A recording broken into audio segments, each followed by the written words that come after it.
Bienvenidos a Vida Reformada, y nuestra misión es profundizar en las riquezas de la Escritura y explorar cómo glorifican a Dios, transforman y enriquecen nuestra vida diaria. Gracias por sintonizarnos.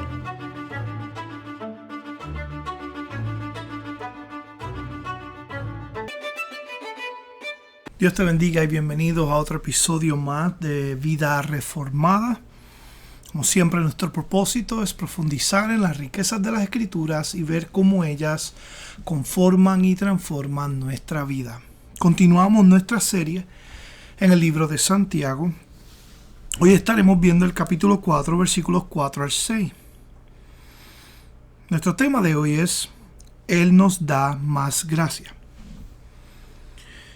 Santiago capítulo 4, versículos 4 al 6 de nuestro estudio, Una fe que obra. Si no eres parte de esto, te invitamos a que seas parte de nuestra comunidad Vida Reformada. Santiago 4, versículos 4 al 6 dice: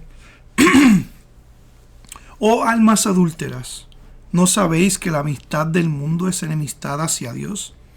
Por tanto, el que quiere ser amigo del mundo se constituye enemigo de Dios. ¿O pensáis que las Escrituras dicen en vano?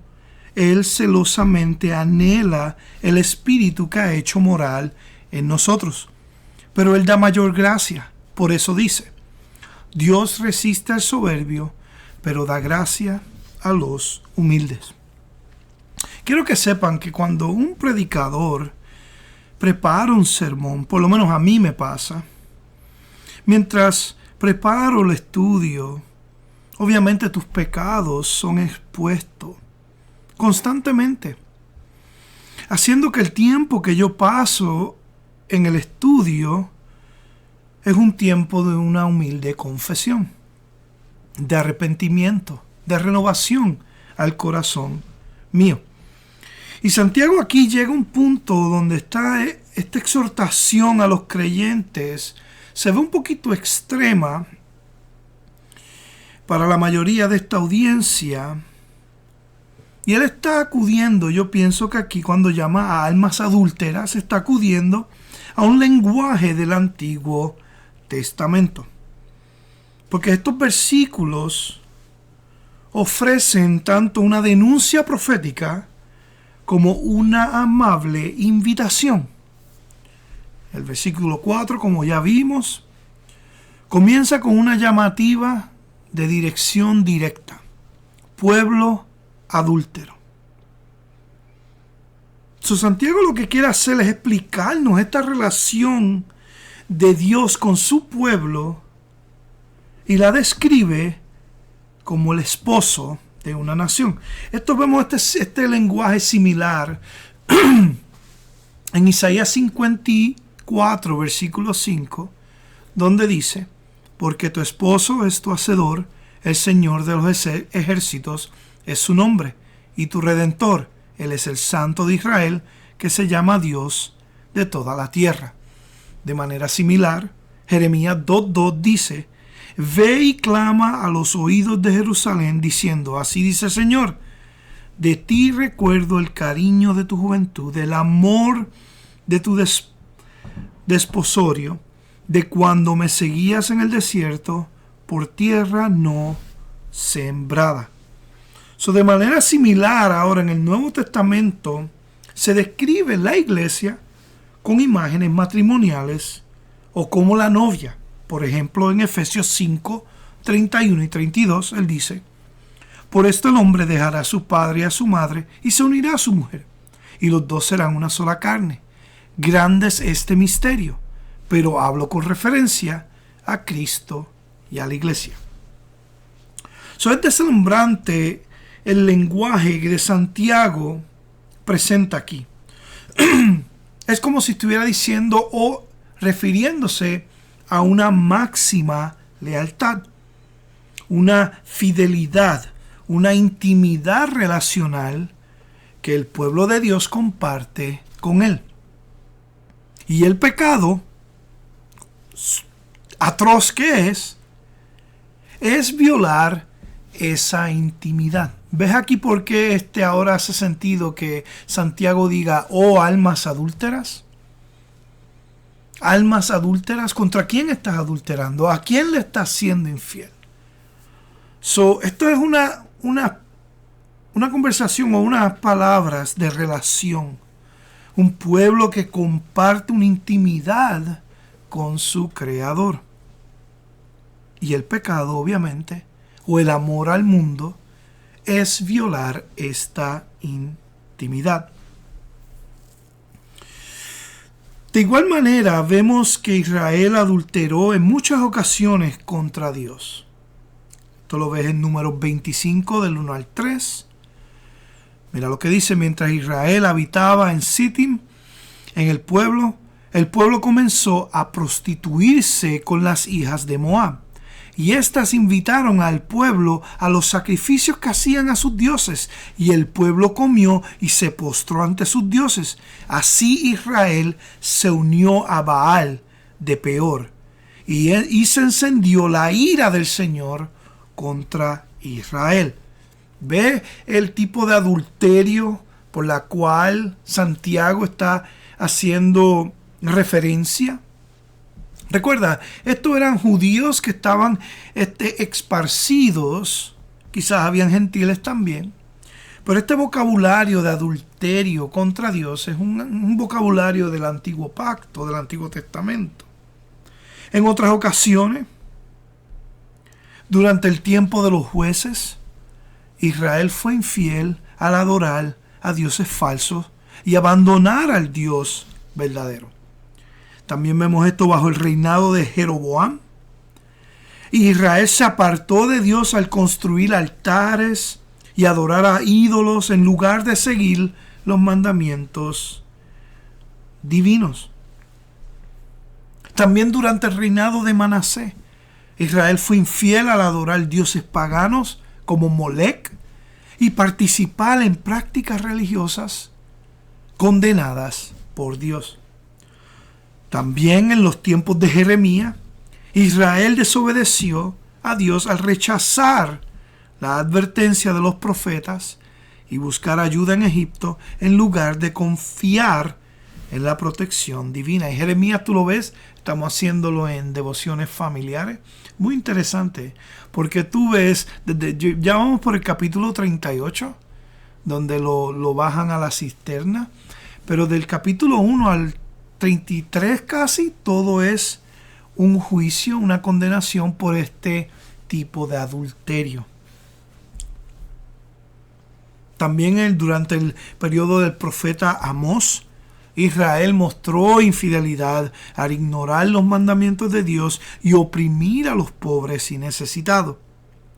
Cuando la audiencia de Santiago escucha o lee esta porción, oh almas adúlteras, ¿qué crees que le viene a la mente? Muchas de estas cosas que acabo de mencionar. Y esta es la belleza de la palabra de Dios. Versículo 4 dice: oh almas adúlteras, ¿no sabéis que la amistad del mundo es enemistad hacia Dios? Por tanto, el que quiere ser amigo del mundo se constituye enemigo de Dios. ¿Qué sucede en el corazón del verdadero creyente cuando está siendo amonestado de tal manera? Esta advertencia nos puede llevar a una reflexión profunda sobre nuestras acciones y motivaciones. La palabra también puede remover la dureza del corazón y crear un cambio genuino en nuestro comportamiento. A través de esta amonestación, la palabra de Dios trae convicción y arrepentimiento sincero en el corazón del verdadero creyente. La palabra puede inspirar un renovado compromiso con la justicia y la rectitud de nuestras vidas. La amonestación puede conducirnos a una mayor sensibilidad hacia la voluntad de Dios y un deseo ferviente de vivir de acuerdo con su palabra. No piense que cuando las Escrituras nos advierten de manera fuerte, que son palabras ofensivas. Si algo debe ser ofendido, es nuestra naturaleza pecaminosa, que muchas veces ama al mundo más que al Dios mismo. Escucha bien, cuando escuche palabras como esta, lo que debe ser ofendido de verdad es nuestra naturaleza pecaminosa, nuestro orgullo, que muchas veces nos encontramos amando las cosas del mundo más que a Dios mismo. No pienses que cuando las Escrituras nos advierten de esta manera, son palabras ofensivas. Y ahora, en el versículo 4, cuando habla por mundo, Santiago describe a los individuos y a la sociedad con referencia a su rebelión activa contra Dios. Así que amistad con el mundo significa estar unido con valores que son contradictorios a Dios y a su reino. Santiago censura el adulterio, pero incluso se opone a la amistad con el mundo y dice, ¿no sabes que la amistad con el mundo es enemistad hacia Dios? Cualquiera que quisiera ser amigo del mundo se convierte enemigo de Dios. Ponte a pensar, a veces usamos la palabra amigo a la ligera, cuando en realidad queremos decir un conocido cordial.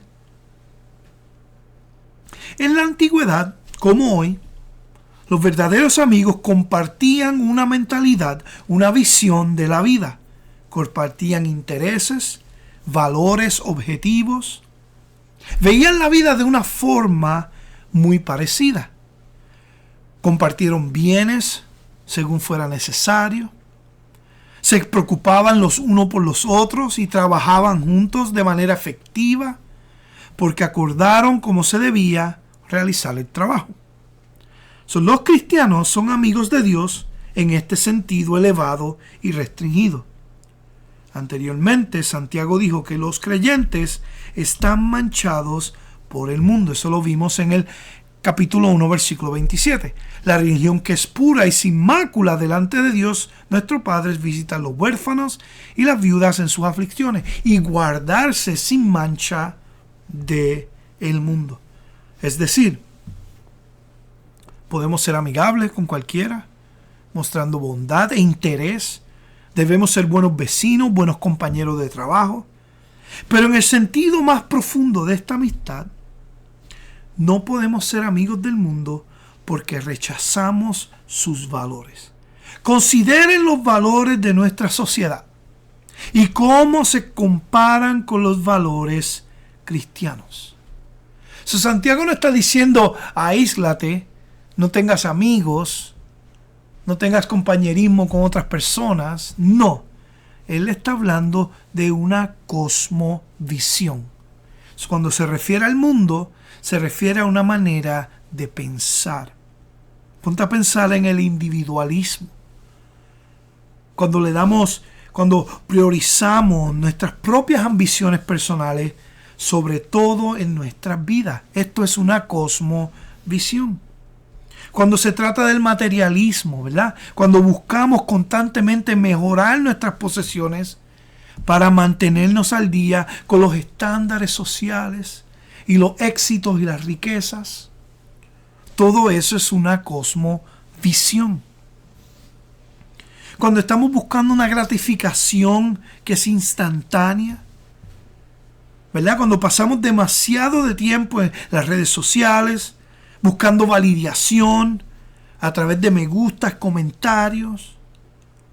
Eso es cosmovisión. Cuando el éxito se define por las riquezas, por la fama o por el tipo de poder que tiene sobre las personas. Si medimos nuestro éxito únicamente por la riqueza material o el estatus social o la influencia, eso es una cosmovisión. Eso es ser como el mundo. El mundo es quien busca el aplauso, la aprobación, los estatus sociales, la revelancia. También cuando se trata de la búsqueda de deseos personales. Eso es cuando priorizamos nuestros propios placeres, indulgencia, y haciéndolo sin considerar el impacto en nuestra salud o nuestras relaciones. El consumismo, eso es uno de los más grandes enemigos del hombre. Cuando nos sentimos presionados de mejorar constantemente nuestras posesiones para mantener tu estatus social, eso es una cosmovisión, eso es ser amigo del mundo. El relativismo es otra cosmovisión del mundo. Cuando justificamos un comportamiento poco ético, afirmando que todo el mundo lo hace, o que es las normas normales, que es lo normal, todo el mundo lo hace, ¿por qué no lo puedo hacer? Eso es el relativismo. Como si estas normas morales fueran subjetivas y no objetivas. Por lo tanto, el contraste de eso, los valores cristianos se enfatizan en lo contrario. El amor, la compasión, la humildad, la caridad, el perdón y el servicio a los demás. Mientras que la cultura fomenta la búsqueda de deseos y ambiciones personales por encima de todo, el cristianismo enseña a anteponer las necesidades de los demás a las nuestras y buscar la voluntad de Dios en todos los aspectos de la vida. Además, los valores sociales a menudo promueven el relativismo y la ambigüedad moral, mientras que los valores cristianos se basan en verdades absolutas y principios morales derivados de las enseñanzas de Jesucristo, de su palabra. En el mundo de hoy, las personas verdaderamente libres son excepciones, porque la mayoría están siendo como marionetas suspendidas y animadas por miles de cuerdas de supuesto placer. Algunos rebotan como títeres en las terribles cuerdas del alcohol, las drogas, inmoralidad sexual, orgullo. El ánimo de otros proviene de la tecnología que brinda placer, de autos, de jacuzzi, de mansiones. Otros permanecen inertes hasta que son revividos por el deporte y el entretenimiento. Millones de personas se levantan y se duchan, conducen su auto, caminan por las calles, suben ascensores, regresan a las casas y salen aparentemente en libertad, pero en realidad nunca dan un paso que no esté impulsado por el jalón, de un placer centrado en sí mismo. Toda mi vida se trata de mí. Esto es lo que Santiago está diciendo. No seas amigo del mundo. Así es como piensa el mundo. Todas estas cosas crean tu identidad. Esto es lo que define quién tú eres. Mantener tales valores y actuar en base de ellos es manifestar amistad con el mundo, lo que en esencia nos establece enemigos de Dios. Santiago nos acaba de expresar de manera clara que Dios es adversario de aquellos que persiguen el placer aceptado por el mundo. Ahora Santiago procede a decirnos que esto provoca a Dios celos. Versículo 5. ¿O pensáis que las Escrituras dicen en vano, Él celosamente anhela por el Espíritu que ha hecho morar en nosotros? El sistema de valores de Dios es totalmente diferente. A sus ojos, todos los humanos tienen honor, ya que Él los hizo a su semejanza. Por lo tanto, no somos amigos de Dios si definimos a las personas por sus adquisiciones, sus méritos y su posición. No debemos adoptar los valores de nuestra cultura. Y cuando hablo de cultura, son cosmovisiones.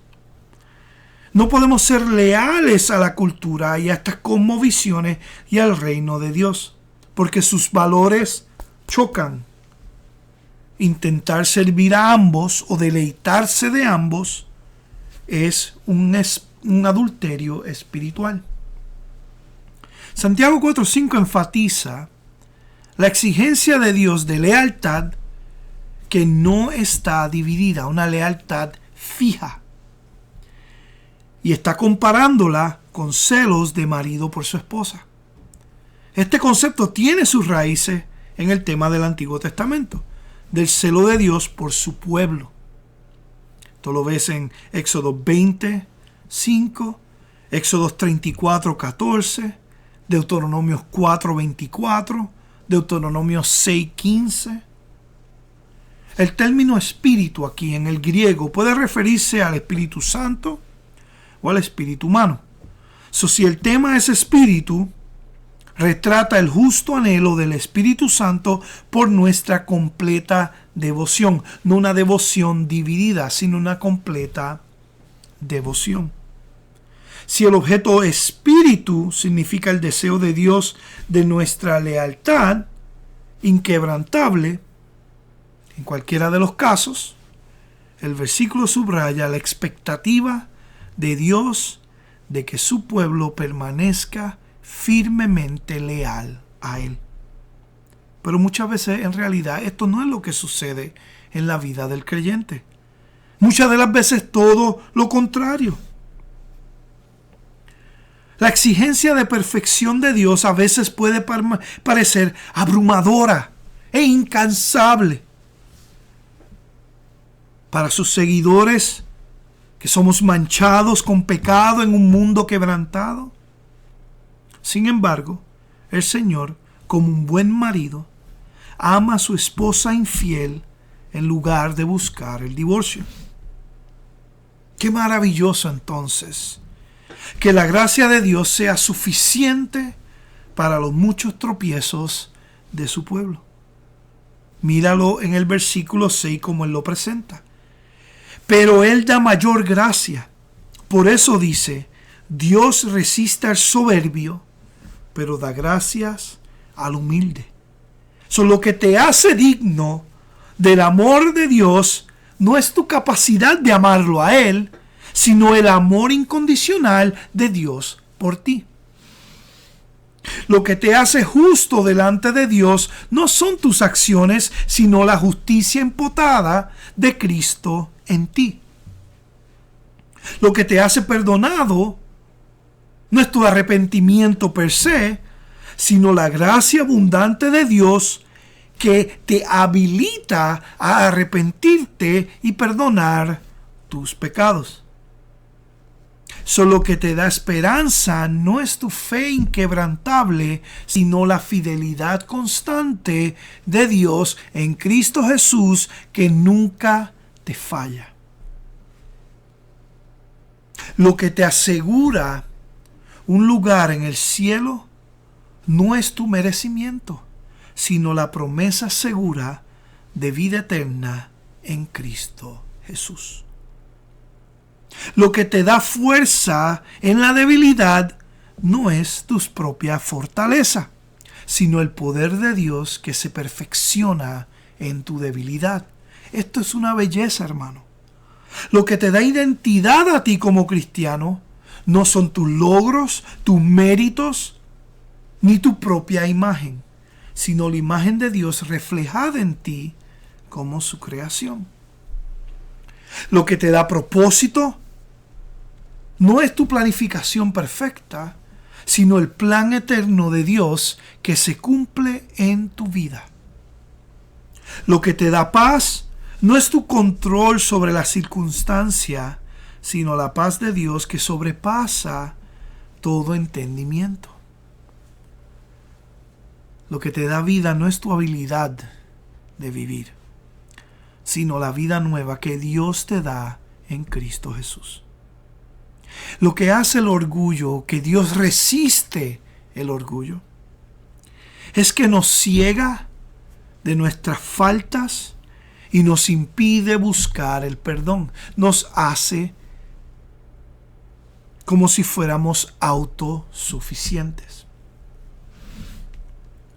El orgullo lo que hace es que nos lleva a depender a nuestra propia fuerza en lugar de confiar de Dios. El orgullo nos hace menospreciar a los demás, disminuyendo lo importante que son ante los ojos de Dios. El orgullo obstaculiza nuestra capacidad de admitir cuando estamos equivocados y buscar la reconciliación. El orgullo fomenta un espíritu de competencia, de comparación, que lleva a la envidia. A diferencia, cuando mostramos humildad, Él nos muestra gracia, porque Él es todo lo opuesto al orgullo. Esto es lo que Santiago está diciendo. Este amor al mundo crea una autosuficiencia que lo que crea es orgullo. Por ende, Dios resiste eso y le muestra gracia al que se humilla, al humilde. Este compromiso que Cristo tiene con nosotros es firme. Está anclado en sus promesas. Yo estaré con vosotros todos los días hasta el final de los tiempos. Mateo 28:20. El compromiso de Cristo con nosotros es sacrificial, haciendo eco de sus palabras. Nadie tiene mayor amor que este, que uno dé su vida por sus amigos. Juan 15:13. El compromiso de Cristo con nosotros es transformador, cumpliendo la profecía. Os daré un corazón nuevo y pondré un espíritu nuevo dentro de vosotros. Ezequiel 36:26. Este compromiso que Cristo tiene con nosotros está lleno de compasión. Refleja su misericordia.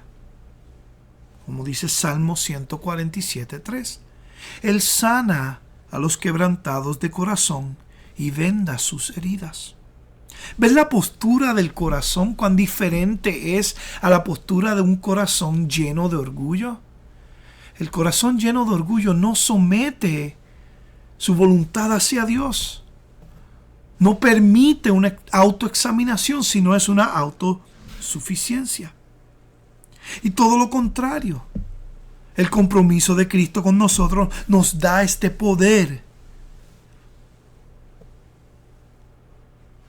Un poder que es hallado en el Espíritu de Dios en nosotros. Hechos 1:8.